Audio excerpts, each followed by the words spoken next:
at local, at mayoral and at parliamentary level. Now, our next speaker is one of our female MPs. I like to call her the First Lady of Reform. She likes me to call her ma'am. Yeah, it's absolutely true. She proves that fighting for every single voter at elections pays off. She won that by-election in Runcorn and Helsby by just 6 votes. That is extraordinary. Before we meet her, let's see her story. It's been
Ladies and gentlemen, please welcome Sarah Pochin, MP.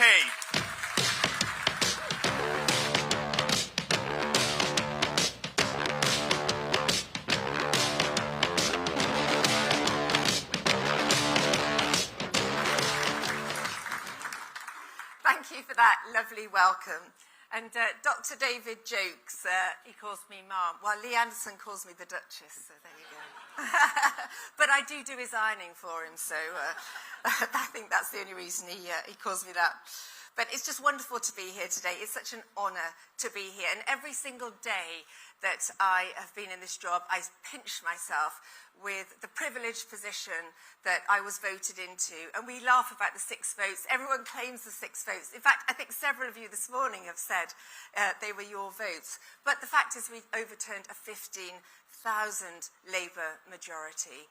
And we will do it everywhere around the country. Now, I had so much support from Team Scotland to win that by-election, and that's why I wanted very much to come up and be part of this conference today. Oh, my auto cue's frozen. And do you know what? The funny thing is about my auto cue freezing is my Chief of Staff and David Ball will go into a complete panic because once I start to ad-lib, the press have a field day. So...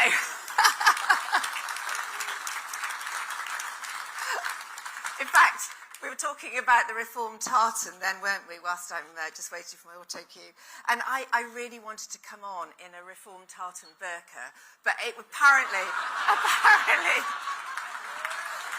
I just wasn't allowed.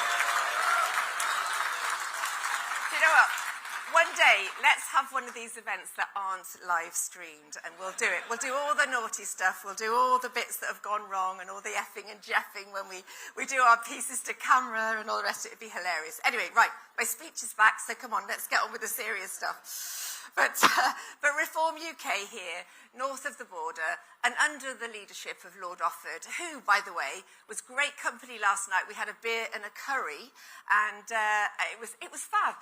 Because I forgot to tell you this bit as well. I'm sorry, auto cue lady. I'll get back on track. But I had a nightmare getting here. I'm absolutely convinced that Sadiq Khan did not want me to leave London. And either that or the SNP didn't want me to arrive in Glasgow, because I got to the airport. I was virtually strip searched twice. They emptied my bags. They were emptying every piece of makeup, They knew who I was. And I'm not joking. We will be up against that. We can laugh about this. But they wanted to get me to react. They were dreadful at London City Airport. But we're going to face 3 years of this. It's intimidation. They want us to break. We will not break because we're strong. So I stood there and took it.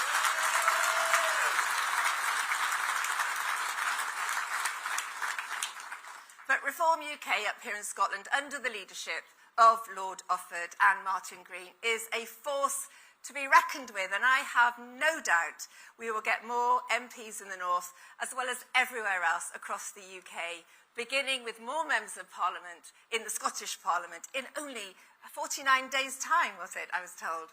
But the People's Army in England, Wales, and definitely in Scotland is on the move. Up and down the country, decent, hard-working people that we call a long clock Britain, who pay their taxes, have just had enough. And here in Scotland, like everywhere else in the United Kingdom, you are fed up with what has gone before. You have been failed in Scotland by the Labour Party and the SNP, and you deserve better. And a Scottish Reform government will make things better. We have news for the SNP. The People's Army is on the move and it's marching towards Holyrood. We are. Because there's so much to fix here in Scotland, so much that has been neglected. Let me tell you what a Reform government will do for Scotland and do to improve everyday lives of the Scottish people. We're going to restore law and order to your streets, and I very much hope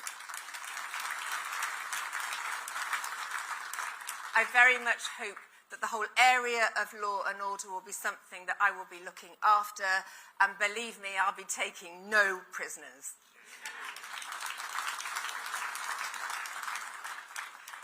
But joking aside, as we heard earlier from the excellent speakers this morning, sexual assault is at a record high in Scotland, with a reported 16,000 cases in 2025, and rape has increased by 12% last year alone.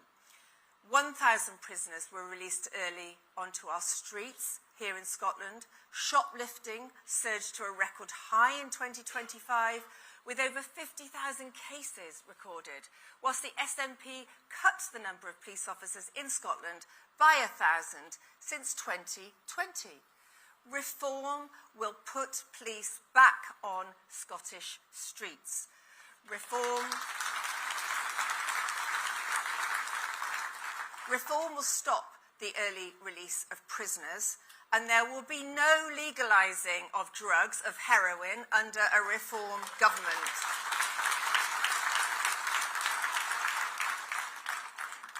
And what of immigration? Scotland has taken nearly 500,000 migrants in the last 20 years.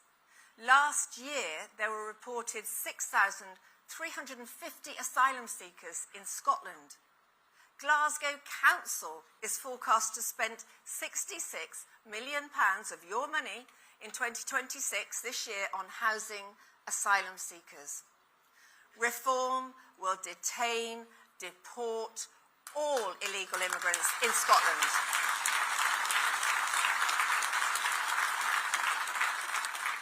Make no mistake, under Zia Youssef and to people like myself, we will absolutely deliver on that. People say, you say that, how are you going to do it? Oh, we will do it.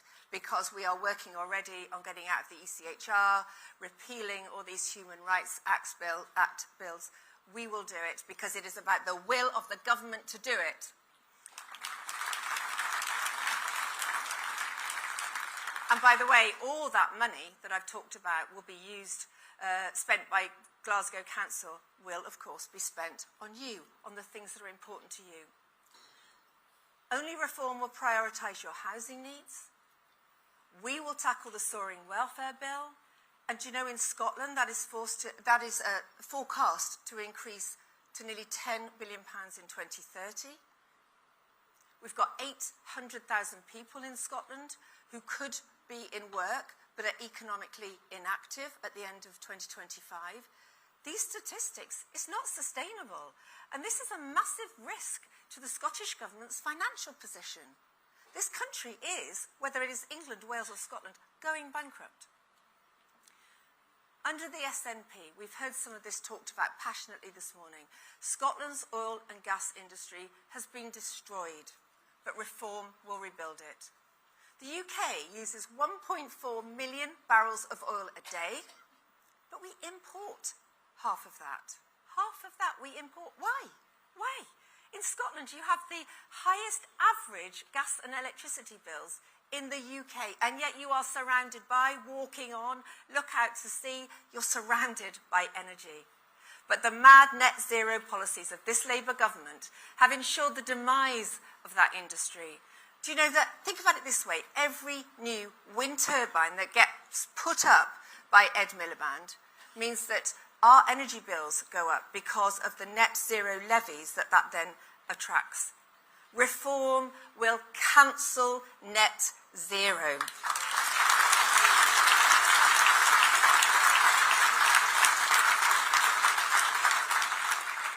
Reform will rebuild and restore the oil and gas industry and secure our energy supply, and therefore create jobs and income for Scotland.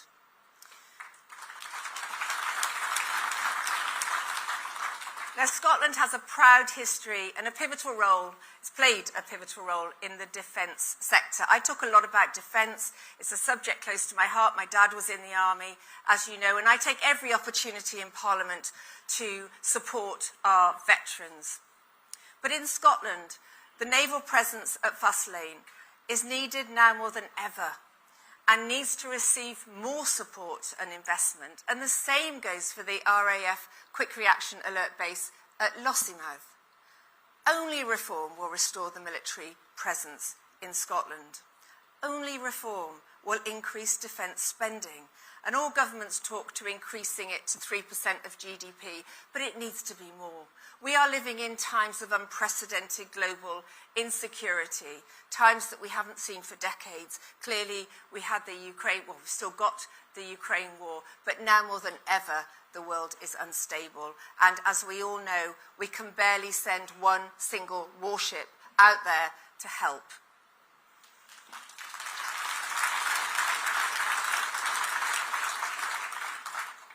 And then, of course, the education sector, which has been mentioned this morning in Scotland. We can't pretend anything other than the SNP has failed Scottish children. Under the SNP, performance in maths and English has fallen consistently for the last 15 years.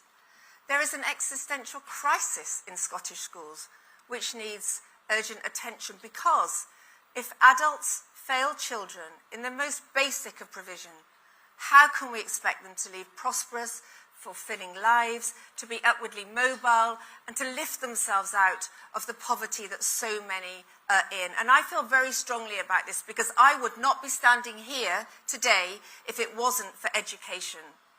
I moved myself from one place to another. I was the first in my family to go to university.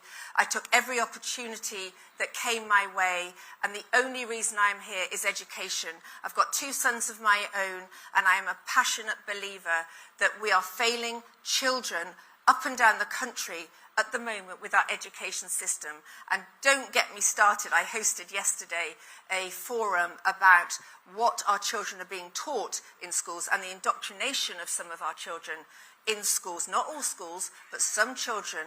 What they are teaching, what they are being taught, is truly shocking. And I will always stand up to stop that happening.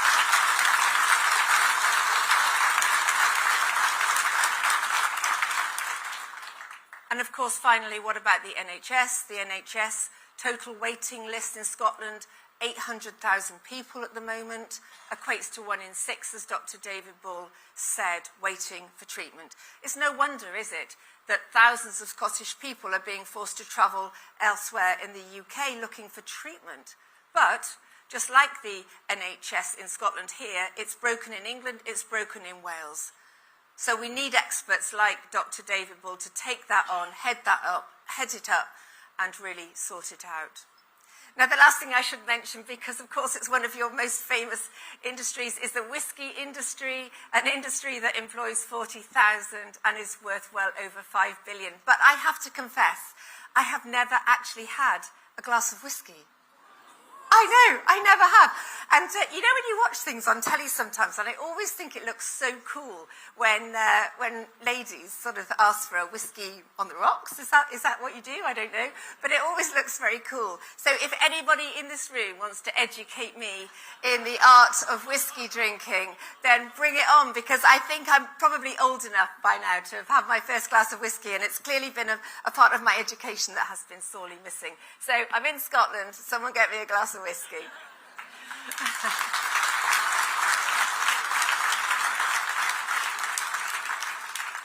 So just to finish, because I have to finish, otherwise David Ball comes running on and starts pushing me off.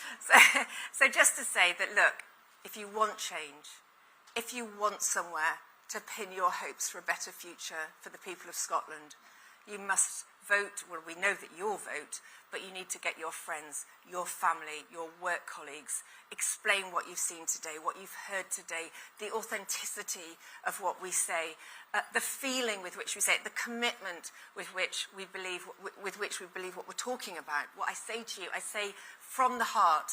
I believe truly in what we're saying, and I believe in Nigel Farage, otherwise I wouldn't be doing it. I wouldn't have put myself through the gruelling by-election that was Runcorn and Helsby, which of course we won, but only just, but I would do it again, and I would do it anywhere. And we need people like you, so many in this room today, putting themselves forward to be brave. Don't be intimidated. The next 3.5 years, if we have to last that long, are going to be rough. It's going to be a bumpy ride. But I will always lead the way. I will never be silenced. I can't wait for the police to come and arrest me for talking about Islam or something like that. Bring it on, bring it on.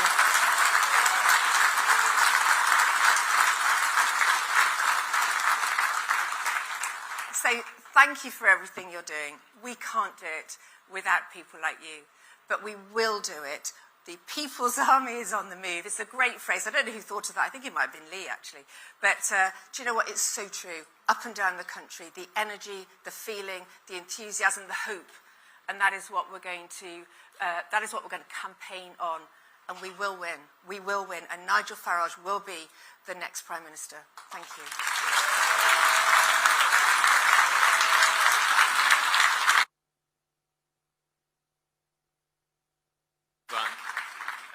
Sarah, thank you so much. I can't believe you've never drunk whiskey. You need to go for a night out with me and Malcolm Offord, and we will definitely teach you how to drink some fine Scottish whiskey. Well, next up, we have a man I've got to know very well indeed, particularly after that Burns supper. Now, he has a long track record in British politics. From 2021 to 2024, he served as Minister for Scotland, carrying out that role from the House of Lords and playing a key part in representing Scotland at the heart of the UK government. But last year, he made a very significant decision. He chose to put country before career, resigning from the House of Lords so he could take on the role of leader of Reform UK Scotland. Now, that was an incredibly bold move. It's one that shows his commitment to standing up for Scotland, for common sense politics, and for the future of our United Kingdom. He is a very proud Scot. He is a successful businessman and an even prouder unionist. Now, before we meet him, let's see his story. What Malcolm Offord has done is, I believe, a very brave and principled move. After all, the House of Lords is a club for life, and he's given it all up to stand for reform, and he will lead this party into those elections on May the 7th. One clear message, one objective. We want to remove this rotten SNP government after 18 years of failure. And this is now a two-horse race between reform and the SNP. Ask yourself the question, have we got a better outcome for our young people in our schools? Have we got more cohesive and safer communities? And do we have an economy that works for everybody? And if the answer to these questions is no, isn't it time for a change? So we're well organised, we're well funded, and we're very well motivated. So it's a great pleasure to be here Thank you very much. And with this, Lord Offord of Garville becomes Malcolm from Greenock.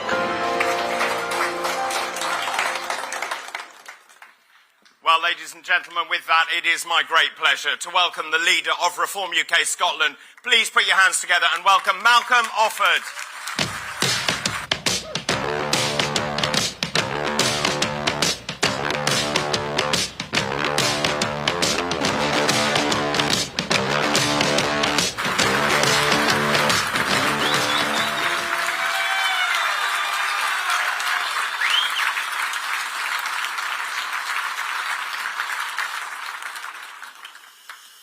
What a welcome.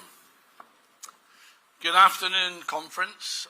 My name is Malcolm Offord, and I'm standing to be First Minister at Holyrood.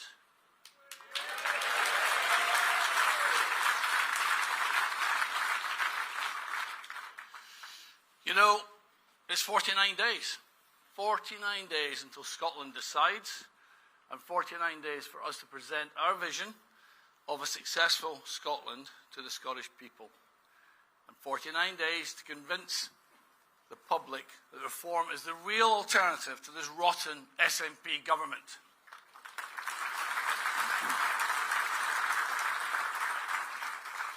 You know, for the last 20 years, this country has been governed by politicians who have no ambition to make Scotland successful, because they're professional politicians who've never been in business, never worked an extra shift, never had to make payroll on a Friday.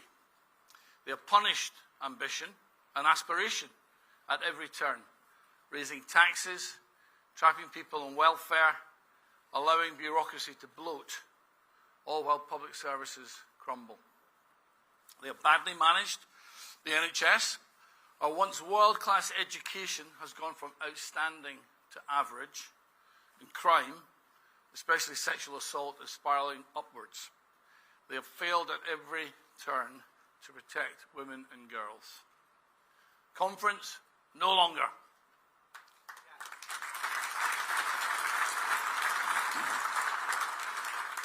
On May 7th, we have the opportunity to give a voice to millions of Scots who have been taken for granted. Ordinary, decent, hard-working Scots who get punished for doing the right thing. A voice to those who want to work, to earn more and succeed for themselves and their communities. A voice to women and girls who do not want to fear for their safety.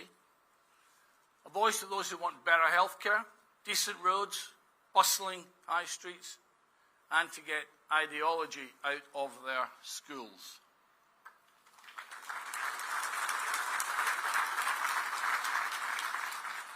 A voice to those who want better healthcare, decent roads, and a voice to those who are fed up that our most important industries and jobs are being driven away, sacrificed on the high altar of net zero. And a voice to those who are sick to the back teeth of incessant yes versus no, never end them, and who say enough. Who want Holyrood to work for them, to make their daily lives better, and to do that right now.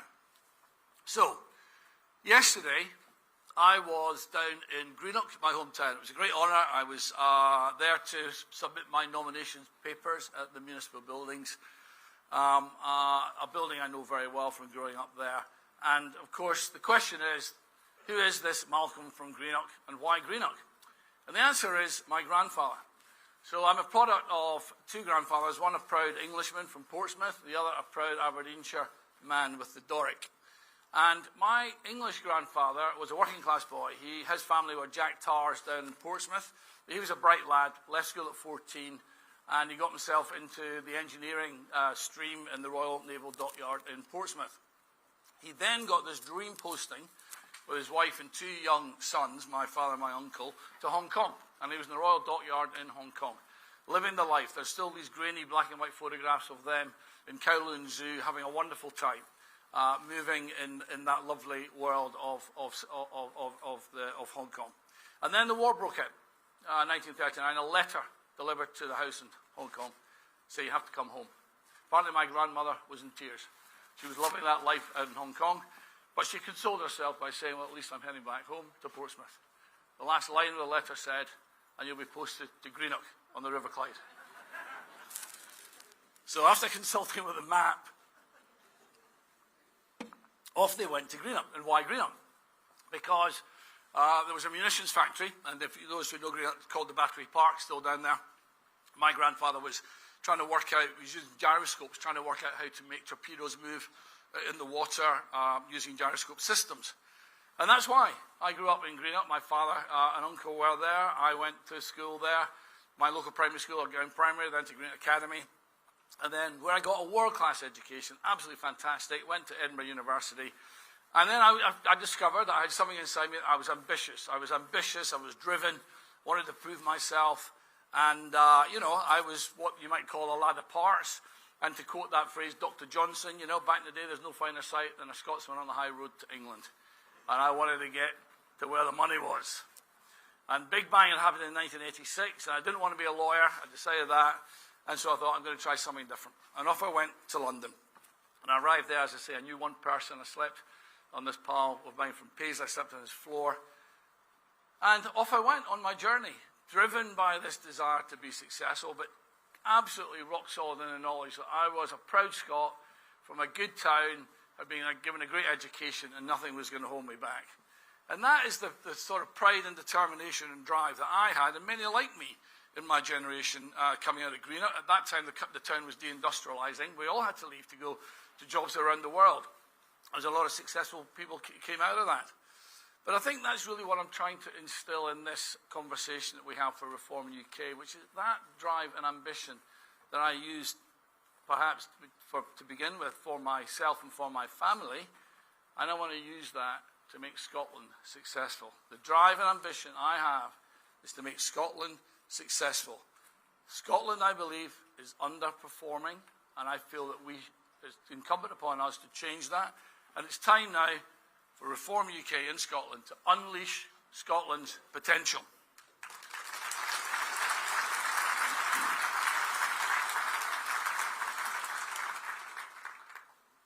Now, getting into politics from a business career, sometimes not the easiest thing to do. I've been in it for 5 years. And one of the policies that came to my attention quite early on when I was in the Scotland office was this thing about energy and net zero. And this is perhaps the most egregious example of how policy can go wrong. And it's gone wrong across all the parties, whether it's the Labour Party who started it, the Conservative Party who compounded it, and the SNP who've consolidated it. And basically, what we've done to ourselves in shutting down North Sea oil and gas is the biggest act of self-harm. And surely this week of all weeks, as we see the oil price spiking through $115, we can recognise that. But just in terms of my own journey, I made my maiden speech on the 20th of January, 2022, in the House of Lords. I was just a newly minted minister in the Scotland office, working with Alistair Jack. And I was just shortly off to the COP26 in Glasgow. And the Conservative lines were, the transition is a good thing, the just transition. The Conservative Party had put through the net zero target and put that into law. Theresa May's government had done that. So I gave the line, and I was perfectly, without knowing the subject particularly well, it seemed like a good idea, let's have this transition. Well, 5 years later, I gave a speech, 3 years later, I gave a speech on the 3rd of April 2025 in the House of Lords, where I basically stood up and said that this net zero was a mistake, was doing great harm to our country, and should be reversed.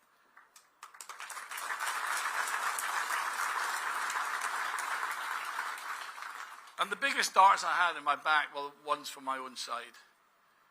Because the architects of this in the Conservative Party could not accept that they have to wind that back. And that is why Reform has to do that. And for those who say to me, well, Malcolm, you seem to have changed your tune on that, I would simply quote to them John Maynard Keynes. Remember when he said, when the facts change, I change my mind. What actually happened was, in opposition, I did the work to find out what had really gone on in energy. I peeled back the onion to discover that our energy costs are 7 times more expensive than China and 4 times more expensive than the USA, that we import 70% of our gas from Norway, from Norwegian oil fields over the fence from the ones in the North Sea that we've shut down. Even the Norwegian energy minister thinks that's daft. that as we look around our landscape, we see the wind turbines, not a single blade made in Scotland. Please try and explain what a just transition looks like to people in Aberdeen or in Grangemouth. It's just not possible to explain it away. And so therefore, I think a major element of that decision for me, obviously, was coming on the back of the energy brief. And we know, I'm about to hear, obviously, from Nigel, that Reform UK is fundamentally pledged to reverse the madness of net zero. And Nigel's fundamentally pledged to cut energy bills for the ordinary people of this country.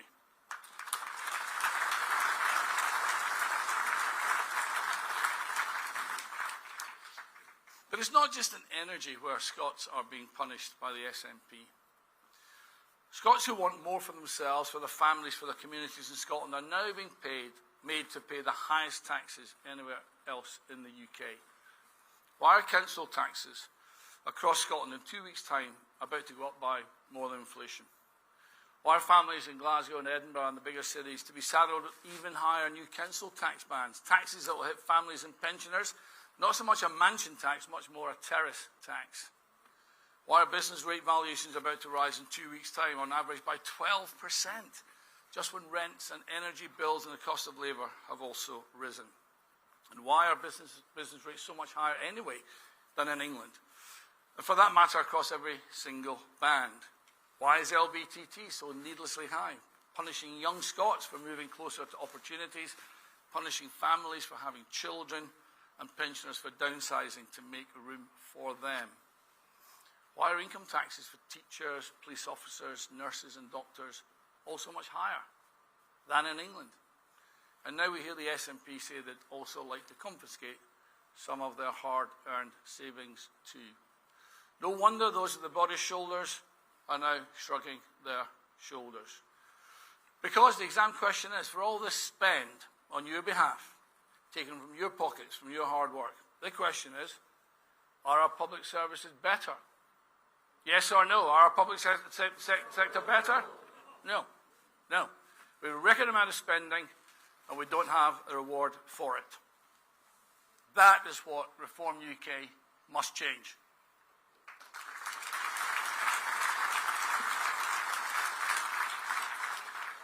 Now, by their own admission, over the last 10 years, certainly the last 20 years, certainly the last 10 years, the SNP have used an expression to say that they've built something called a welfare economy. Ladies and gentlemen, what we need to do is to create a wealth economy.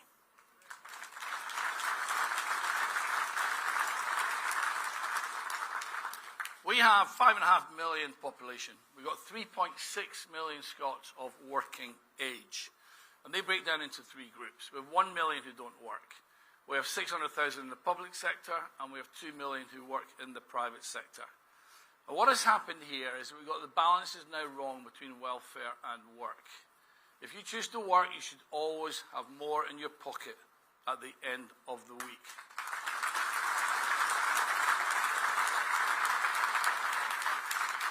Now, there are those in our community who cannot work, and we must always look after those. And in fact, if you look at the million who do not work, and we were to take out, for example, the students, the early retirees, the adult carers, the long-term disabled, there's probably about 500,000 that quite genuinely need to be looked after and will always be looked after in a compassionate society. Well, we have 500,000 of our neighbours and friends who perhaps have fallen out of the way of work, who have actually been stuck on welfare. And of course, welfare has been a good safety net, but we've got an issue now where the balance between those in the street who don't work and those who choose to get out of bed and go work 35 hours is now wrong. And what we need to do is help our folk back to work. For this reason, the best welfare we can give anybody is a job.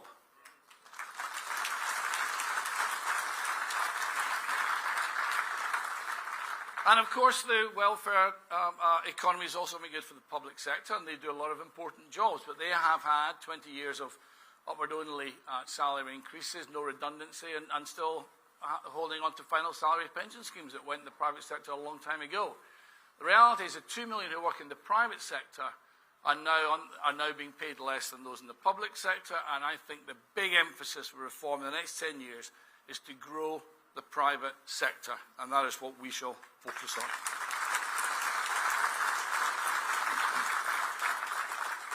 You know, we have an opportunity to build a new economy. In Scotland, we're extraordinarily lucky to have natural centres of excellence, sectors where we excel because of our geography, because of our scientists, because of our heritage, because of our creative and smart people. Just running through them, we've got financial services, we have advanced manufacturing, we have energy, obviously, we have food and drink, we have hospitality and tourism, we have creative industries, we have life sciences, we have agri, we have fisheries and marine. And those sectors of Scottish excellence, where we're generally working, take, for example, life sciences, just pick one. Life sciences, we're third in the world. Our Scottish universities cluster in life sciences. We're third after MIT and Cambridge. That's extraordinary. So we have great strength and depth. And they are across the whole country. They're not just in Edinburgh and Glasgow. These are industries that cover the whole of Scotland. We now to rebalance our economy and our education system and our technical training and our third sector colleges to get our young people focused into those natural centres of excellence, to rebuild a modern economy which pays good wages, where work will always pay more than not to work.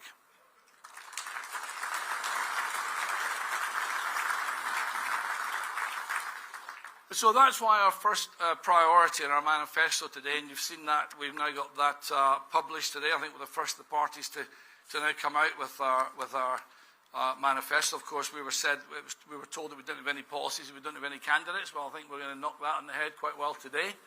But the first thing we're going to do is we're going to cut taxes. Scots are overtaxed.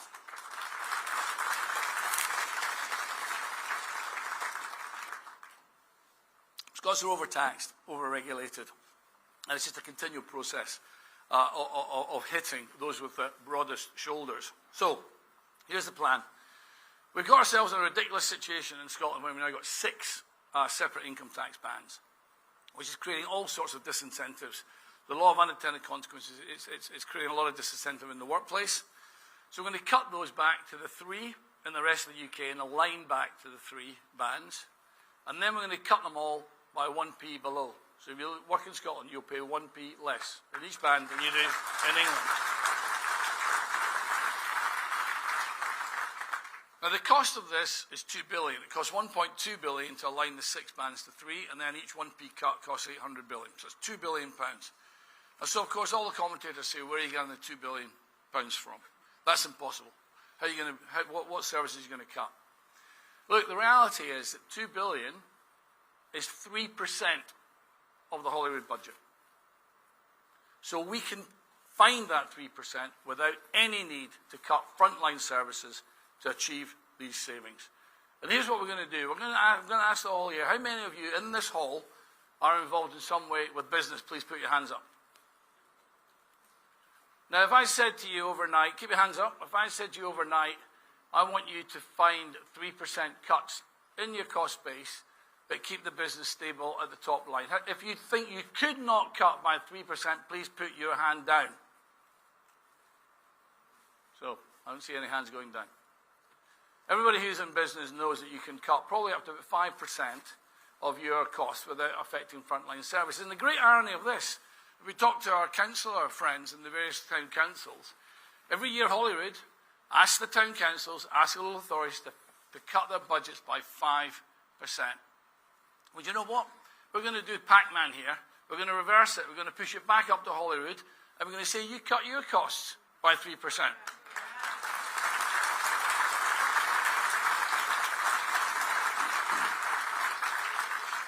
And by doing that, we can immediately back ambition by putting that money straight back into people's pockets, who will always do more with it and spend it better than any government can.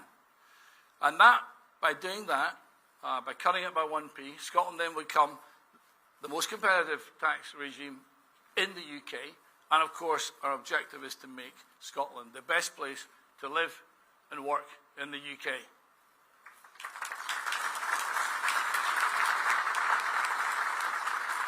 And if Nigel was here, I'd say, Nigel, watch out, we're coming after you. But this doesn't mean just backing ambitious Scots who run businesses and work in the private sector. It also means an immediate pay rise across our public services too, rewarding those with experience, encouraging them to no longer cut back their hours or retire early, and allowing us more easily to hire to fill the gaps. So, for example, it means that a teacher with 5 years' experience takes home an extra £2,000 a year. A newly promoted police sergeant takes home an extra £2,100 a year. A hospital consultant with a year's experience takes home an extra £5,200 a year.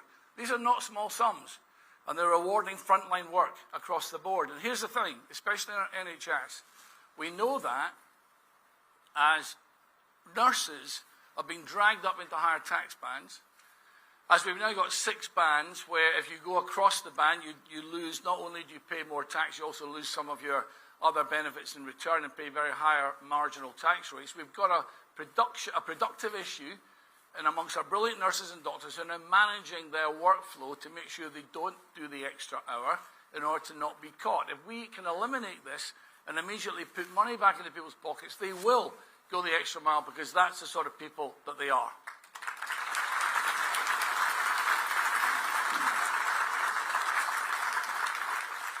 So, conference, look, this is just the beginning of our plan to create a new wealth economy which provides world-class services for all. We will also implement a new deal for local government, putting them on a firm financial footing by restoring local control over spending rather than saddling them with unfunded obligations from Holyrood. It's one of the great mysteries to me that the SNP government continually cry for more devolution. More powers, please, from London, more powers in London. When they arrive in Edinburgh, they get stuck in Edinburgh. They don't go down the line to local communities. On NHS Scotland, there is no silver bullet. However, with 20 billion of funding, the NHS is not short of funding. What is required is better management to produce better outcomes for patients. But this will need to be done on a consensual basis with the medical profession, and that's why we'll immediately establish an independent expert Scottish Healthcare Reform Commission to undertake an ambitious review of healthcare delivery with action plans on very specific things. So, for example, a workforce plan to train more doctors and nurses, dealing with the delayed discharge to increase hospital efficiency, optimising the integration of social adult care, and shifting to prevention strategies around our persistent health inequalities, and most important of all, expansion of frontline services in the community and in GP surgeries. Reform in Scotland will get NHS Scotland focused on patients, not on managers.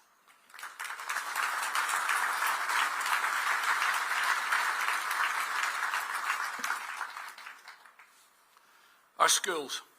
Our state schools are in crisis. Out of just 700,000 children of school age in Scotland, 1/3 don't attend school regularly. This is a staggering statistic. Surely we can just all agree now that something has gone badly wrong in our schools. Parents are disillusioned with the curriculum for excellence, and in special needs provision, the SNP policy of inclusion has been exposed as an illusion. Head teachers are discouraged to exclude disruptive pupils. They're not in control of school budgets or their teacher recruitment choices. Staff morale is at an all-time low, and the attainment gap between rich and poor pupils is widening. Reform will reboot the curriculum for excellence with a knowledge-based core, restore rigorous exams and standardised testing, and rejoin all the international educational surveys so Scotland's performance can be properly measured. How can we possibly have allowed our education to go from outstanding to average? Staggers me.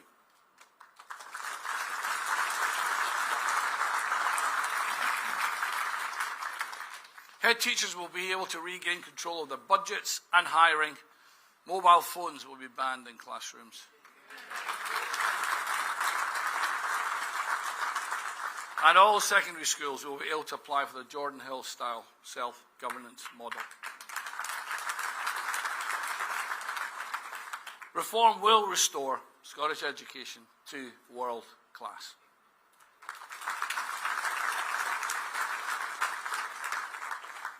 Conference, when I joined Reform UK a few months ago, by my own admission, it was not primarily because of immigration. My focus has first and foremost always been about making Scotland the most successful part of the UK, a nation that rewards ambition and work and reaps the benefit through higher incomes and better public services. But since acknowledging that immigration is now a top 3 issue of concern for Scots, I have taken the time to see with my own eyes why a growing number of Scots are so fed up about immigration, especially in our working class communities.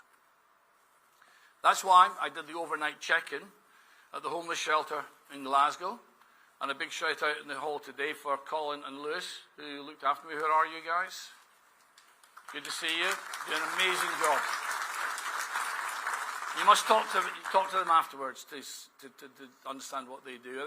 They have 30 beds in that hostel in Glasgow Street. I did the check-in for 12, but of that evening, of the 30, only 2 were local Glaswegians that came in that evening. I also walked the city streets late at night with a group of volunteers called North to South, concerned about people's safety in the city after dark. At this point, I should apologise to the volunteers at North to South, who have been unfairly smeared by the press as vigilantes.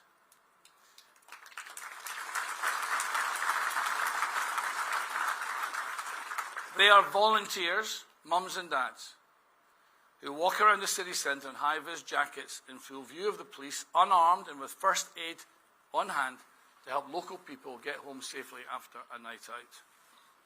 They must hold protecting vulnerable groups, scheme memberships, and undergo disclosure checks in order to volunteer. North to South are as much vigilantes as the Neighbourhood Watch, street pastors, or countless volunteers who assist the vulnerable. But conference, the fact that this group of volunteers exists today, as I said, local mums and dads, tells us we have a problem. To ignore this is to gaslight the local population.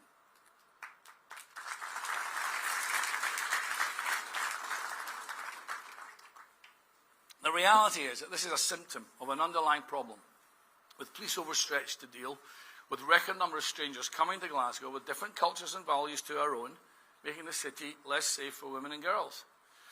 Why has this been ignored by the Hollywood bubble when polling makes it a top 3 issue of concerns for Scottish voters? The Scottish Government's own data is crystal clear. Cases of sexual assaults are on the rise, with cases of rape and attempted rape up by 26% in the last 5 years.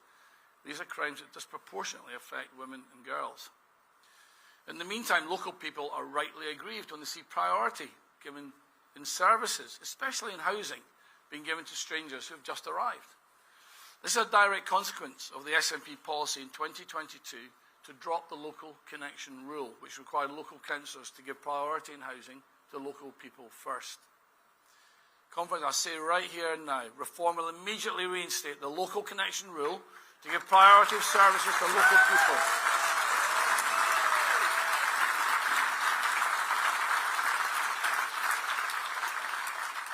Local people are tired of their concerns being brushed under the carpet because politicians and the media find it uncomfortable to talk about this.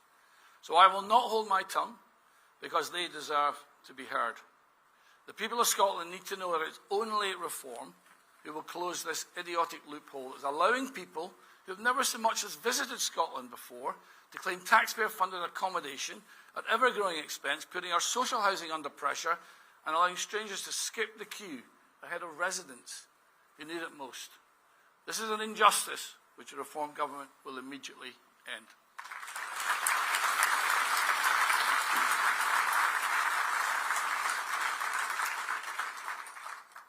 So, conference. Scotland is now at a crossroads. And the Holyrood election is the most critical we have had in 20 years.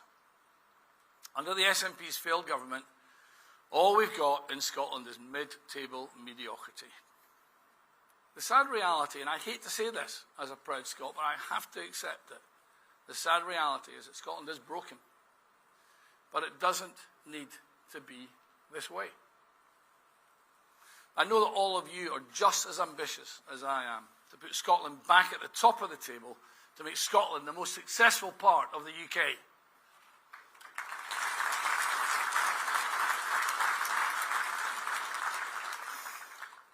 will take 10 years to achieve this. So let's put aside all the rancour, grievance and division promoted by the SNP. Let all Scots unite around this common aim to make Scotland the best country to live and work in the world. This is a Scotland where 3 million people work to provide for 2.5 million who can't.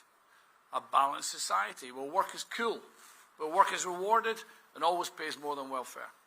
Where our young people are channeled into meaningful jobs straight from education.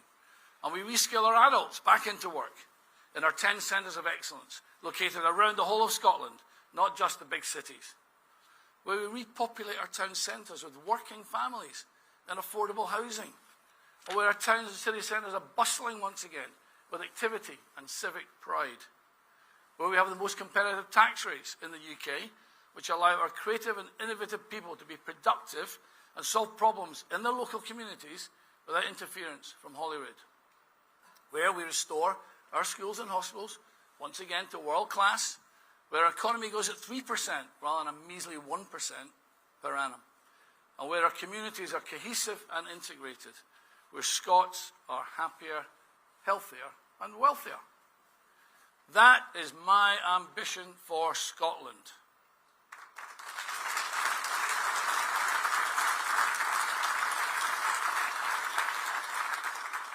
And that is why I gave up my lifetime cosy seat in the House of Lords.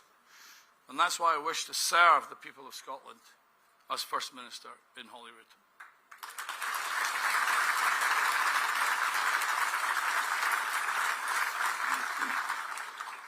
Conference Reform UK is a remarkable movement of ordinary, decent, hard-working Scots who've had enough of the status quo and who demand change. We'll get 49 days until Scotland decides, and we're in second place in 54 out of 73 constituencies. We're told we've got no policies. Well, here we have them. And you're about to meet 73 candidates. So we got that as well. So we're in good shape. We've got 49 days to spread the message of hope to every corner of the country, from Wick to Wigton and everywhere in between, so we can finally turn the corner on 2 decades of national decline. Conference, I leave you with this call to action as you head home to your own constituencies. For change, for hope, vote reform. Thank you very much.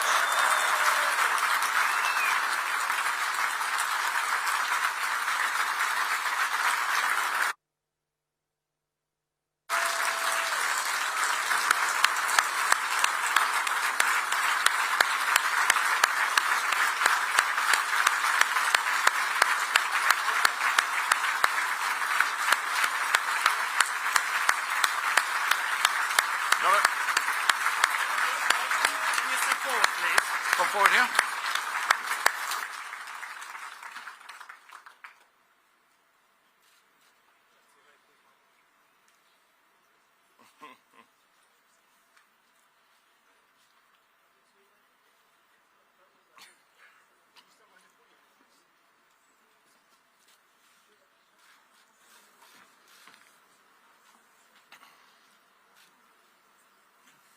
Thank you very much. Super.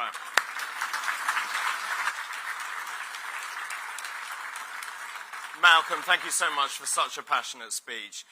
Well, ladies and gentlemen, that brings us nicely to our final speaker. The question is, who could that possibly be, I wonder? Well, he's a man who needs literally no introduction. He's arguably the most famous politician in this country, if not the world.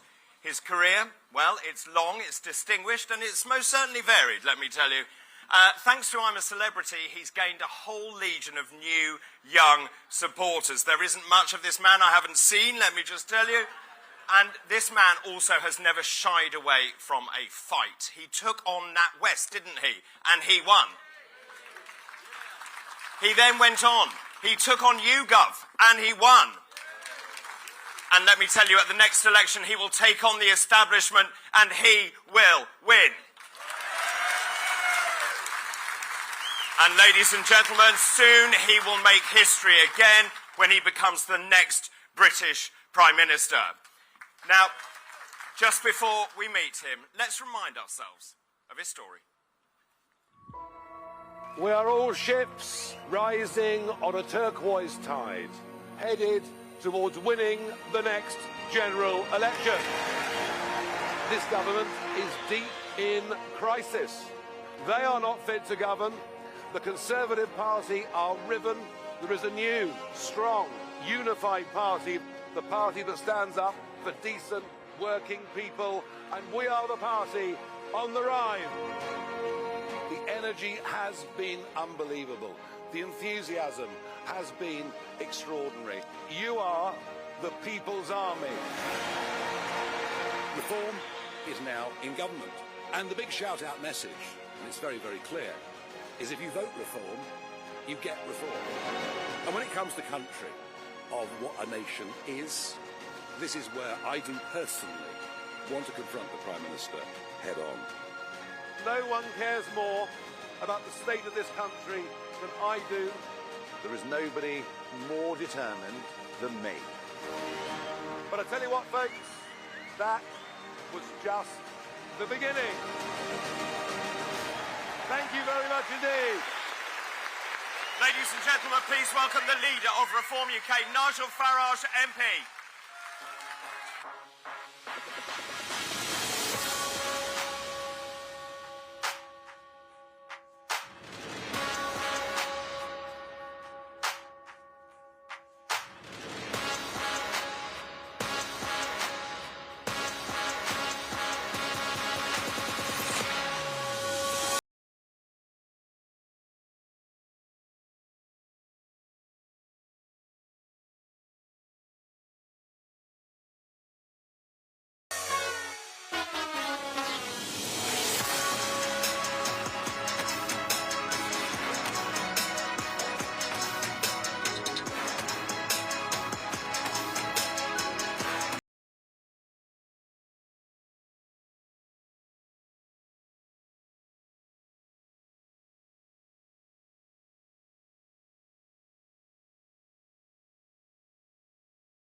Afternoon, Scotland! Now, if you have a look, you need a haircut, mate. You need a haircut. Well, yeah, you do. Wow. Go back to work. No, sorry, you haven't got a job, have you?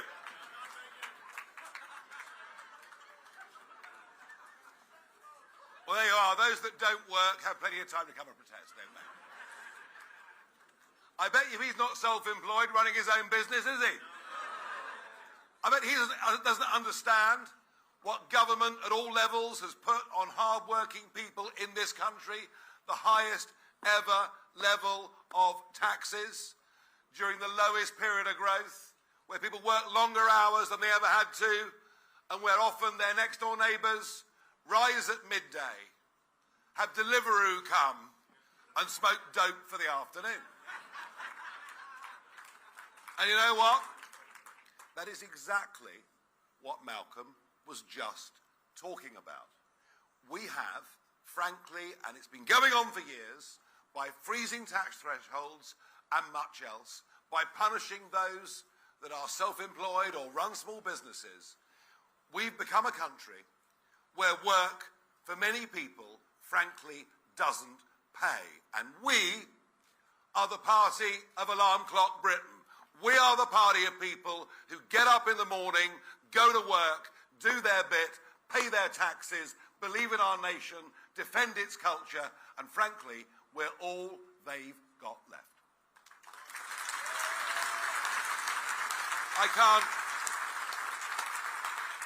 I actually can't think of a time when we had a worse Prime Minister than Keir Starmer. The guy is a disaster. And as we go through a period of both national and very extreme international crises, I think the energy crisis should now be the biggest wake-up call that Scotland and the North Sea have ever had. Just think about this. Last year, on the other half of the North Sea, in exactly the same fields, the Norwegians drilled 49 new wells. 49 new wells for gas and oil as part of a projected 250 that they intend to develop over the course of the next few years. How many new wells opened up on our side of the North Sea? 0. And how many will open up this year? 0. We charge 78% super taxes on any profits a prospector makes. We refuse to open up licences, and we are not self-sufficient, which we ought to be in oil and gas. And you know something? We open up the North Sea. We create here in Scotland thousands of well-paid jobs, better revenue for the Exchequer, and with gas, cheaper energy prices for every household and every business in this nation. And yet, we're the only people that can stand and say this, because it was the Conservative government nationally that went down the net zero route. Boris. It's hard not to laugh, isn't it, really? We're going to be the Saudi Arabia of wind. Remember all that? And now we've got Red Ed Miliband and an SNP who, under Alex Salmond, the SNP recognised that oil was a very important strategic asset for Scotland, but they now believe that somehow Chinese-made wind turbines will solve Scotland's future. Through a result of net zero lunacy, we have closed down the North Sea, and we've given ourselves the highest industrial energy prices in the world. And you wonder why the country is deindustrialising. We've learnt today that the last primary steelmaker in the United Kingdom, the last one in Scunthorpe, will now be closing. We will be the only major Western country that does not produce primary steel. Why? Because the energy price is too high. I met Jim Ratcliffe recently. Grangemouth, barely surviving, and yet his firm about to make a £3 billion investment in North America, where his energy price will be a quarter or less of what he's currently paying. We are committing economic harry-carry in the name of saving the planet, when actually what we're doing is exporting carbon emissions for the goods to be made in India and then shipped back to us. And they're all part of it. They're all part of the sameness of Holyrood, aren't they? They all agree. They all agree on net zero. They all agree in their own great virtues. Well, we agree in opening up the North Sea, getting Scotland working again, getting Scotland cheaper energy. And you know what? After this election and all the ones to come, we're the only ones that will deliver good, plain, common sense and a better way of life for everybody.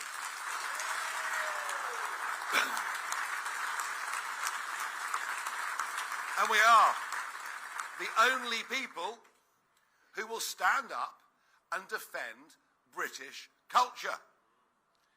Malcolm mentioned at the end immigration as an issue.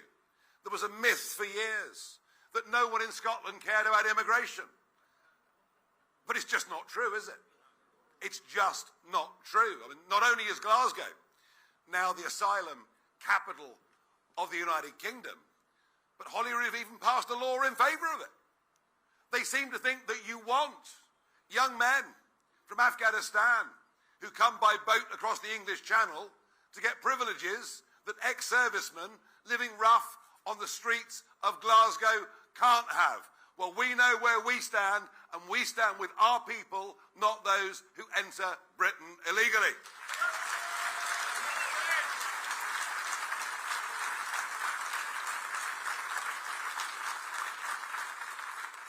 And mass migration. The Boris wave. 3 million people came in under Boris. Now, if they were all accountants or brain surgeons who fully integrated in our culture, we might not have a problem. But guess what? Only 20% of the 3 million came on work permits. Many of the others will never work in this country and live after a brief period on benefits for the rest of their lives. And if they've come from a subcontinent, they've come from a Commonwealth country, they have the right to vote in general elections on day one. And we are now seeing sectarianism have a massive effect on British politics. Now, I put it to you that what happened in Trafalgar Square this week should act as a wake-up call and a warning to everybody. We have always been a country that believes in religious tolerance. We've always been open to those of different faiths, persuasions and beliefs coming to our country and having their own private observance, but integrating publicly. And I think, to be honest, the Jewish community is probably the best example I can think of that. But mass public praying, mass chanting of Islamic slogans in Trafalgar Square was a shock, until you learn that the same group, the Ramadan Tent Project, have done it in Coventry Cathedral. They've done it in London's Guildhall. They've done it in the Victoria and Albert Museum. Folks, if it hasn't come to Scotland yet, it will come soon. This is an open, deliberate, willful attempt, not at the private observance of a different religion, but the attempt to overtake, intimidate, and dominate our way of life. And it is funded by the taxpayer. £44 million last year of taxpayers' money went to fund projects like this. Now, we are fair, reasonable, tolerant people, but we will not put up with this, and we will, as a party, stand firm for the Judeo-Christian principles upon which our nation was built.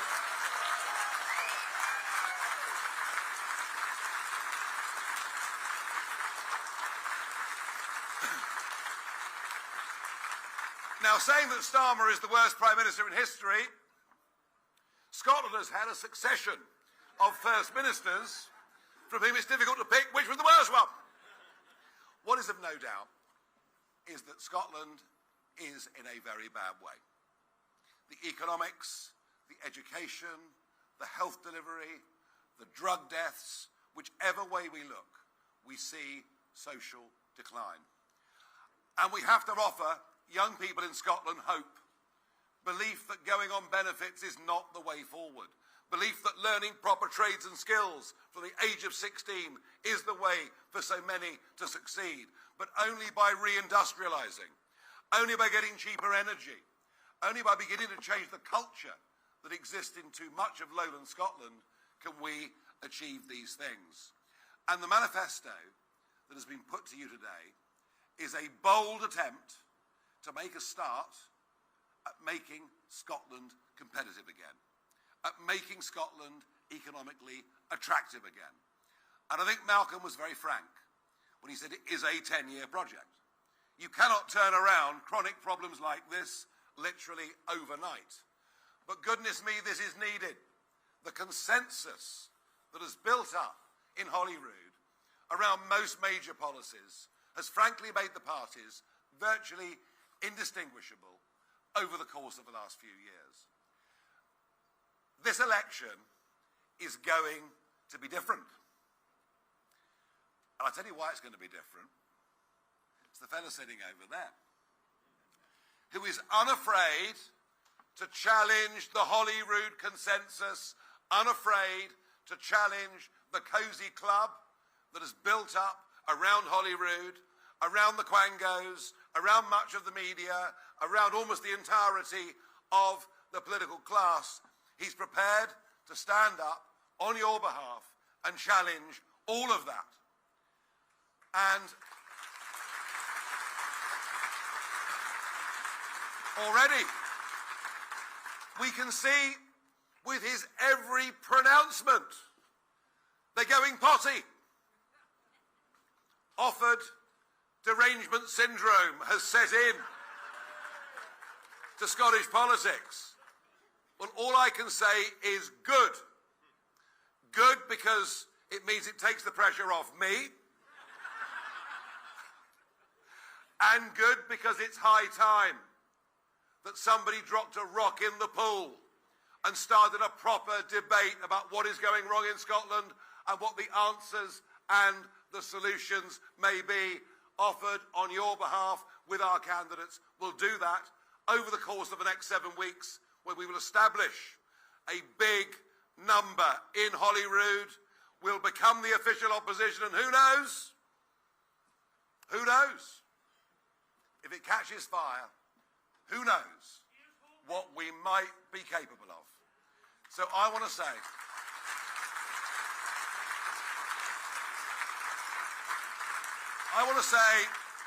my reception in Scotland seems to get better with each year that goes by. There was a moment some years ago when confronted by a bunch of nationalist yobs in the street, all of them with very wide pupils. I could never work out quite why that might have been. And the Edinburgh police locked me in a pub for the afternoon for my safety. How about that? There were a couple of old boys in the corner said it's the best thing's happened in this boozer in 40 years. Scottish politics, up until this point, has been very, very hostile to any other voice. They may go on being hostile to our other voice, but you know something? Now they can't stop us. And I'll be here with you repeatedly, supporting our candidates, supporting Malcolm, supporting this campaign between now and the 7th of May. And I'm pleased and honoured to have been able to join you this afternoon at this manifesto launch. Thank you very much indeed.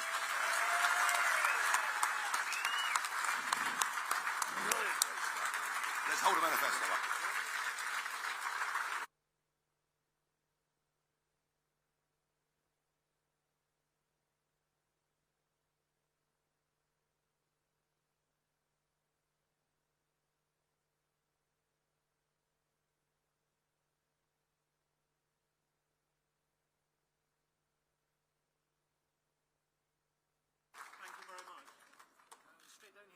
Yeah, great. Yes. Everybody happy? Never happy. Never happy? You want to join Reform? We're all very happy, aren't we? Right. We have got to take some press questions before our finale. We've got lots of them, so Malcolm, we're going to have to rattle through. Yep. Okay, we're going to begin with Tony Maguire, GB News.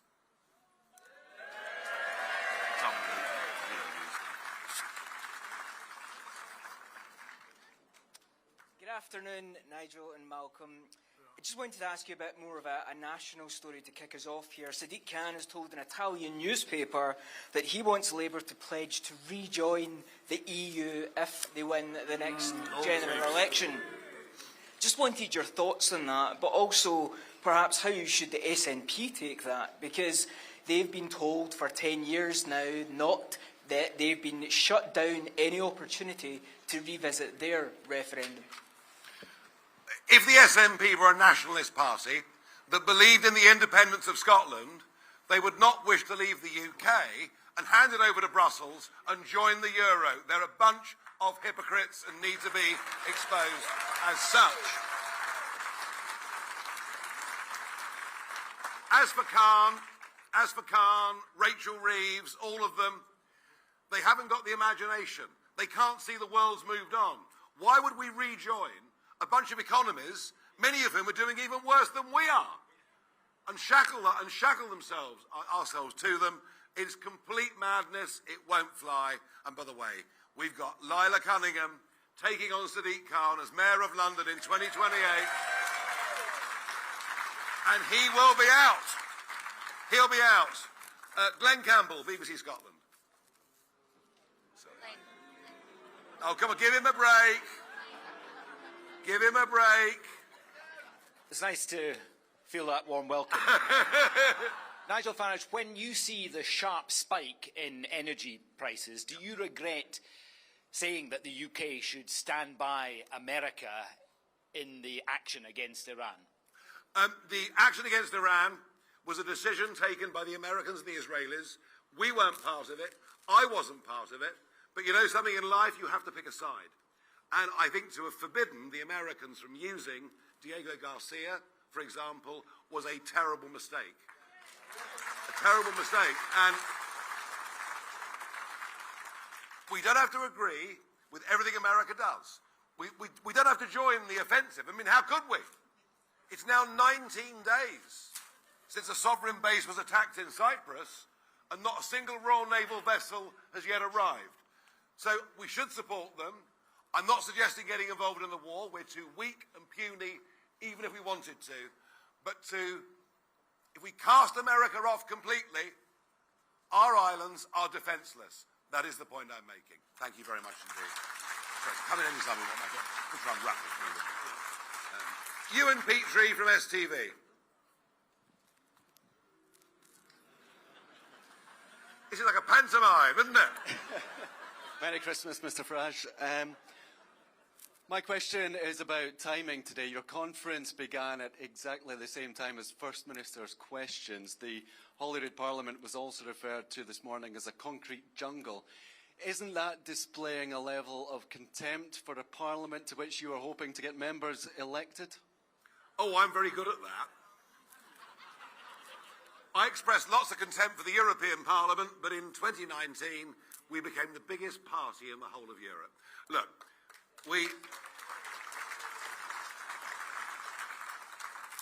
to a large extent, the timings of this today were around my schedule, travelling right across the United Kingdom. There was no direct disrespect to the institution meant, but we do believe it needs reform, Malcolm. We need to reform Holyrood. There is a cosy consensus there, and what reform wants to do is get in there to represent ordinary people. And the reality is that Holyrood is not delivered. Holyrood's been going for 25 years, and just get this single stat on this. When devolution started in 1999, the spending in Scotland's percentage of GDP was 43%. Today, 25 years later, Holyrood is spending 55% of GDP. Are our public services better? I think that answers it. Peter Smith, ITV News. It's pretty simple, really. It's terrible, really. Thank you. Mr. Farage, you have spent years telling voters in England that the Barnett formula is unfair because it gives the Scots too much money. You've promised them that you will fix that. Is that a message that you will be delivering on the doorsteps of Dundee and Glasgow in this election? And if so, can we come and film you telling people that the Scots get too much money and that Reform plan to change that? A question for Mr. Offord. The man beside you is committing to his English base that there will be less money sent to Scotland. You're promising the Scottish voters you'll cut £2 billion in tax. How are we going to fund the public services that this underpins, the police, the NHS in Scotland, the schools? Within a few years of a reform government in Holyrood, you won't need the current Barnett formula because Scotland will have been turned around.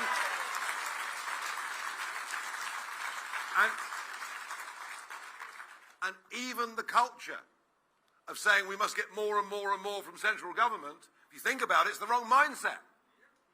It's the wrong mindset. Yes, of course, individuals go through bad times, countries go through bad times, but welfare, spending should not be permanent. There are massive economic opportunities in Scotland, firstly in the North Sea. I also believe financial services in Edinburgh could be a lot bigger with the right thinking than it is. So look, we as national government would be here to support Scotland, but we'd much rather see Scotland not need the money because it's succeeded. And our message is one about hope. Good. I'll just deal with it. Yeah. So on the question of how Scotland is financed, you know the GERS report comes out every year. We know that's an accurate reflection of Scotland's finances. In the last GERS report, it states that we spend in Scotland 117.5 billion, and we raise in taxes 87.3. That means we've got a 30 billion deficit paid for through the block grant. Now, that equates to 12% of GDP, and John Swinney is telling his supporters he wants to join the EU when the EU demand a 3% maximum deficit. If you want to see cuts, the amount of cuts that if they joined the EU, Scotland would demand would be 20 billion. We're looking for 2 billion of cuts, and we know we can get that from a concept of breaking down ideological spend on environmental, and we know we're spending 6.5 billion, 132 unaccountable quangos.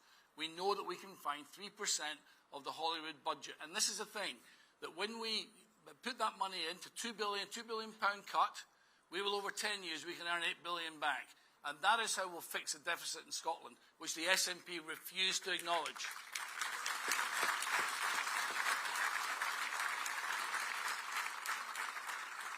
James Cook from BBC News. Thanks very much, Mr Farage. Good afternoon. For one question to yourself, Mr Farage, if I may. Why should the people of England pay higher taxes than the people of Scotland? And for Malcolm Offord, your manifesto here says you are against rancour and division, and yet you stood there dividing the people of Glasgow into locals and strangers. Is that not simply stirring up rancour and division? You go first. You go first. Whether you like it or not, from the BBC, you need to go and visit our working class communities to find people are upset, scared, divided and no longer cohesive. It's not something we're making up. Glasgow has got a fantastic track record of integration, of immigration over 75 years. Am I correct? Okay? But what we have not had is in 5 years a sudden influx of men from countries that most of us have never been to, where they don't speak English, and we know that they've come to Glasgow because the local connection rule is broken. They will get free food and lodgings in Glasgow they can't get in England. That is not fair on local people. That is not divisive. We're trying to do the opposite. We want cohesive communities.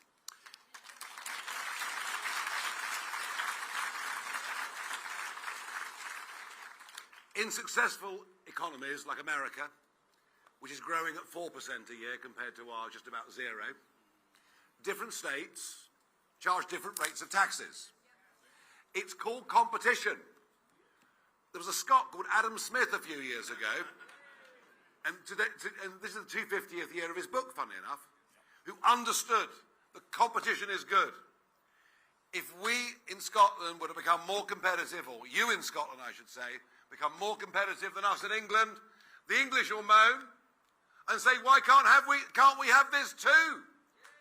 So I think it's a very, very good thing. And if Scotland becomes, through its own common sense and good budget management, more competitive as a place to be than England, then very, very good luck to you. Thanks.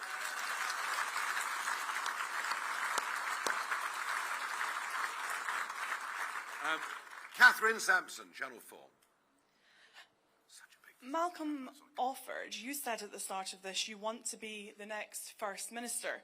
Mr Farage, you then said you want reform to become the official opposition. There appears to be an ambition gap here. Is that because winning would actually be the worst thing that could happen to reform in Scotland because you'll be forced to deliver? No, it's simply, Catherine, because I'm so modest, shy and understated in virtually everything that I do, and I never like to oversell. I like to undersell and overdeliver. And, I genuinely think that there is an energy and an enthusiasm and a sense of optimism about what we're offering and what we want to have debated, and I think we really could surprise you. And that's all I'm going to say on the subject. Thank you.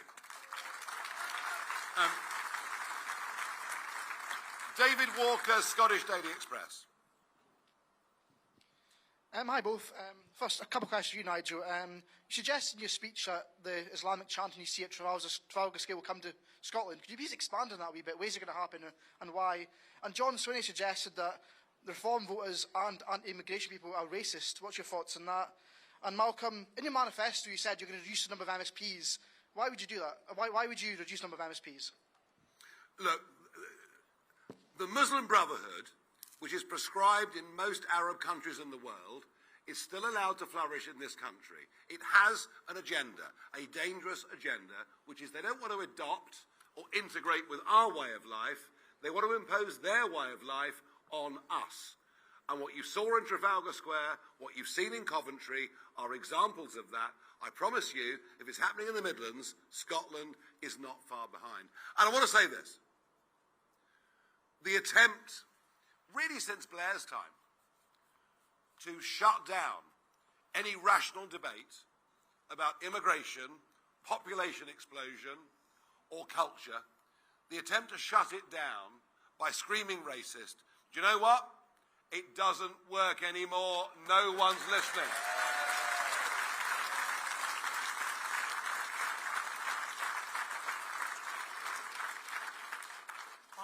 On the Holyrood question, everybody in this room knows that Holyrood is underperforming for the Scottish people. Now, Holyrood has got control over devolved matters, and Westminster looks after reserved matters. Again, 80% of daily life in Scotland is influenced by Holyrood.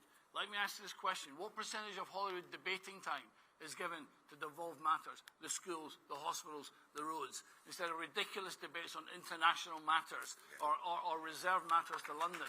Holyrood needs reform. Yeah, very good point. Justin Bowie, Press and Journal. Thanks, both. A question also covering the Courier. Nigel, your comments were brought up regarding the tightening of handgun laws after the Dunblane tragedy recently. Given it's 30 years on from that and it's been brought up recently, do you regret your comments at the time, and would you stand by your views that those comments were knee-jerk? Or sorry, that the laws were knee-jerk? No, we should ban everything. Let's ban everything. All I said was, I thought it was ludicrous that the British Olympic shooting team had to go to Calais to practice when we have armories all over this country where guns of all kinds could perfectly safely be kept and used. After all, our forces have them under lock and key, and the public have no access to them. But this is, I'm afraid, the world we're living in. We're living in a world where politicians think their job is to make government bigger, taxes higher, and control of every aspect of our lives, frankly, in many cases, taken away from us. On to Mark McLaughlin, the Scottish Sun.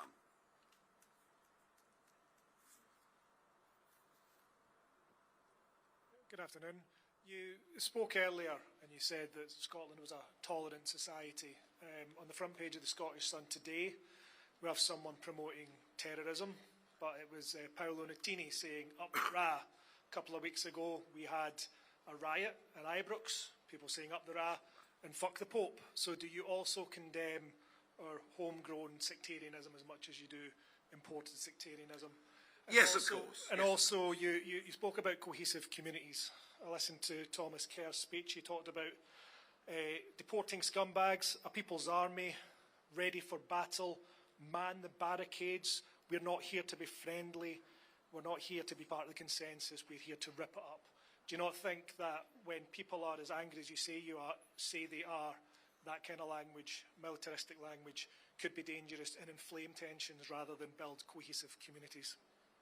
I've used the phrase people's army for a very, very long time, and we are a people's army, but we're not armed with weapons, we're armed with passion in our hearts, all right? And that is our people's army.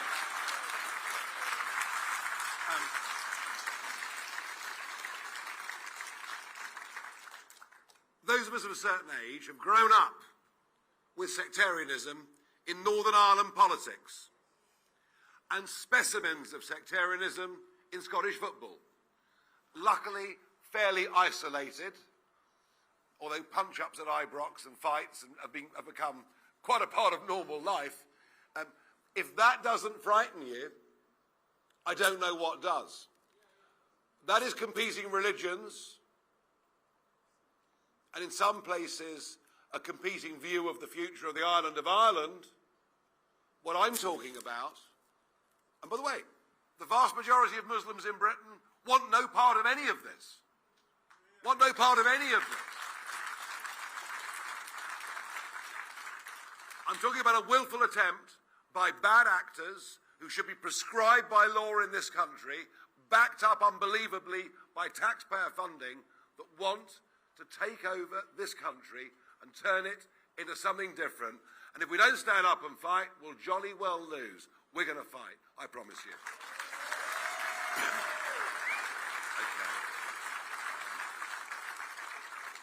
Okay. Kathleen Nutt from the Herald. Thank you very much. Good afternoon. A question for Mr. Farage first. You have ruled out an independence referendum for the next 10 years. You're saying that the focus should be on rebuilding Scotland over that period. So after 10 years, if things go according to your plan, when Scotland is more prosperous, as you say you want it to be, happier and healthier, would you, if you're Prime Minister at that point, grant an independence referendum? And my question for Malcolm Offord is, you talked a lot about your university education and about the importance of education. So would Reform commit to keeping university free for Scottish students, so there'd be no tuition fees for Scottish students? Thank you. Look, point I made was, people were promised here in 2014 that the referendum on separation from the United Kingdom was a once-in-a-generation thing. So, which would mean about 25 years, all right? But I can't predict for a moment what it will be. I very much doubt there will ever be a popular will or vote to break up the United Kingdom. All right? Simple as that. Uni? On the university question, we have got ourselves into a position now where 50% of our young people have got an ambition to go to university, which is laudable and fine, so long as they have good careers coming out at the end of that. Now, I have to say, every barman I've met in Glasgow, Edinburgh's got a degree, and yet we're short of welders, right? And I went to Babcock to see the big construction yard with the Royal Danish Navy are wanting frigates to be made, and I was looking for Billy Connolly there with his blowtorch and his mask, and he wasn't there. I said, "Where's the welder?" And he said, "The chap at the corner there with a lab coat on a PC is welding to 1 to 100,000 precision." I said, "What does he get paid?" £75,000. Okay? And yet we've just brought in, because the SNP have cut funding to Fife College, we've just cut our welding school. We've just brought in 300 welders from the Philippines to work in Babcock. It's a national disgrace. We need to reorganise our young people around trades, around skills, around technical jobs, and yes, there's room for university in that as well. Absolutely. Absolutely. Okay, let's go to Simon Johnson from The Telegraph. Thank you. You've released your constituency candidates this afternoon for the election, Nigel, and they include a couple of former SNP people. What would you say to claims that you are soft on the union? And to Malcolm, well, it includes a couple of former SNP people, I'm just saying that as a matter of fact. And Malcolm, what is Reform's position on keeping SNP freebies like prescriptions and university tuition? Thanks. Look, people can be something and change their minds, and we in Reform welcome sinners that repenteth.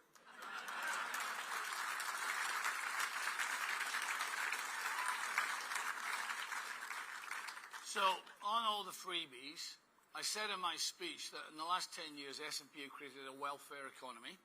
And they had a mandate to do that. They had a mandate to do that, and that's how they chose to spend their money. And if you look at the spending departments in the last 10 years, the department that's got the highest spending per annum is welfare, 15% per annum. And one of the lowest spending departments is the police at 3% per annum, which tells you how choices have been made. So my view on this is we need to grow our economy. So when we talk about we're spending 120 and raising 90, let's grow the 90, and then we'll have more money to spend on all the things that people want for free. Okay, we're going to keep going with a couple more. Dan Sanderson from The Times, Scotland. Hi, thanks very much. We've heard today that Glasgow is a city of lawlessness and anarchy. I was just wondering if you could say a bit more about how reform would restore order, and in particular the Scottish Police Federation has called for more access to guns for police officers and for them to be routinely equipped with tasers. Is that something you would support? Thanks. So on Glasgow, as I said, I've been out on the main streets of Glasgow, and it's not a pretty sight. And the fact is, we should not blame the police. They're underfunded, they're overstretched, and indeed that needs to be looked at. I think we have, as I say, we have a record amount of spending in Scotland, 120 billion. Do you know that in 25 years, when this Parliament started, the spending for Scotland was 34 billion. Today's 117 billion. On a compound annual growth rate, that is 5% growth per annum. That is not austerity. There has been no austerity in Scotland from Westminster. That is 5% annual growth in spending. It's just being spent in the wrong place. And we need to spend more on police, perhaps, and less on welfare. I have to say, on the other side of the border, I feel very sorry for our police. They've got a hell of a tough job. They're being prioritised often into doing the wrong things. They're frustrated that the Crown Prosecution Service won't press anybody for shoplifting unless they've nicked more than 200 quid. They're facing increasing violence, and I personally believe, and I'll talk for England, not Scotland here, but I personally believe that police officers should all have tasers as a means of their own self-protection. I really, really do. Alistair Grant from The Scotsman. Hi there, thanks very much. I think Malcolm Offord, you said the other day in an event that I think around 40% of Reform's Holyrood candidates had been members of the Conservative Party. Is that correct? Is that the position? And if so, how is that offering a fresh voice in Scottish politics? And just on the manifesto, there's lots of bold statements in it, perhaps lacking some key details. For example, it says, shut down the Quangos, return their powers to democratically elected ministers. Which Quangos would you like to shut down? There's roughly 130. That includes health boards. So the presumption should be the presumption should be to shut them all to begin with until we find out which ones can justify their existence. Now here's the thing. There's a democratic deficit going on here now in Holyrood, where ministers are no longer accountable for key public services because they're shielded by Quangos. Okay? Now there's 23,000 civil servants working in Quangos, and there's 29,000 civil servants working in the civil service with a massive overlap. It is not unreasonable to say that we should bring those together, rationalise it, make it more accountable to Holyrood. I don't see that is a very controversial thing to say. And as far as... I'll deal with that. Well, I can't win, can I? I mean, I'm being attacked for former SNP people standing for us. Now I'm being criticised for former Conservatives standing for us. And if they've never stood for anybody else before, you'll say they're all inexperienced. I mean, what am I supposed to do? What I will say, though, seriously, what I will say, is it's not surprising that quite a few people who've battled hard inside the Conservative Party in Scotland to try and turn it round into sensible positions have given up the ghost. And if you want any election predictions, it will be that the Conservative Party in Scotland on May the 8th will be all but obliterated. And you know what? They thoroughly deserve it. I'll do one more. Craig Patton from the Press Association. That's the last one I can take, folks. I'm sorry, we're timed out. Last one. Thanks very much. Just to follow up on Alistair's point, Malcolm, if the position is, and you said this last week as well in an event that I was at, if the position is to scrap every single Quango and then make the decision on which ones you need, how do you think that all of these, however many thousand civil servants are going to come back? Why would you come back to work if you've just been laid off at a moment's notice for no reason whatsoever? And to Nigel, just on the situation around observances in Trafalgar Square, is your position that all sort of these mass religious observances should be banned? Yes. All of them, including Jewish mass observances, Catholic mass observances. I've never Protestant seen. mass observances. I've never seen Jewish services taking place in places of historic Christian worship or anywhere else. Look, we have to get this right. We can't stop individuals praying. We wouldn't want to stop individuals praying. But mass prayer is banned. Mass Muslim prayer is banned in many Muslim countries in the Middle East itself. So yes, we have to stop this kind of mass demonstration, provocative demonstration in historic British sites, because that's what it is.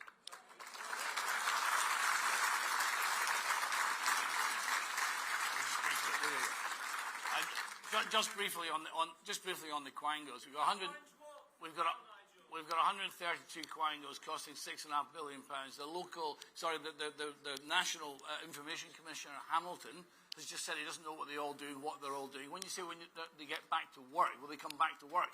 The question is, who's actually in the office anyway? I think we need to look at how we rationalise this in a professional way. And here's the thing, we're going to grow the private sector. We're going to go 2 million people who work in the private sector. We're going to make wages better in the private sector. And if there's dislocation in the public sector, there'll be good jobs to be had in the private sector instead.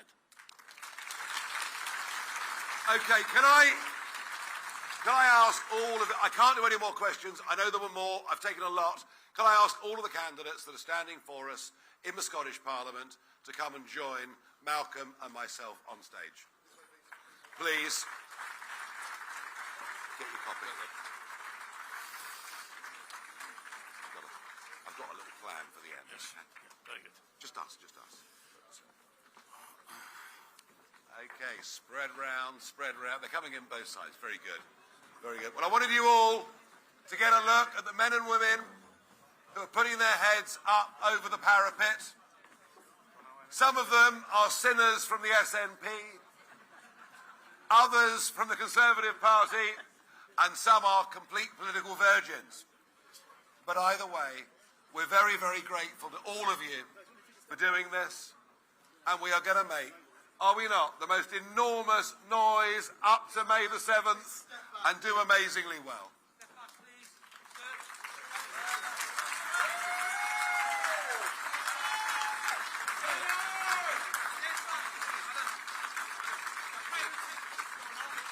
Very, very good. Right, well that... Still coming up. I know. A lot of them. So I want to say to all the delegates that have turned up today for this conference, there will be many, many meetings opened out to the public, as I've been doing in England for the last week. I will be back in Scotland many times during the month of April to support this campaign. I thank all of you for coming today. I thank you all for being part of the People's Army. Let's go do this, and thank you very much indeed.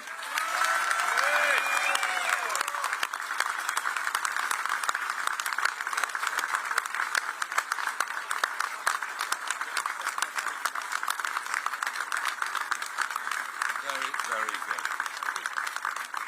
Very, very good. Right, just hang on a second. We're not finished yet. We're not quite finished yet. Listen, I don't think we are. You've got to hold that up. You've got to hold that up. Everybody with a manifesto, hold it up. There's some more copies there.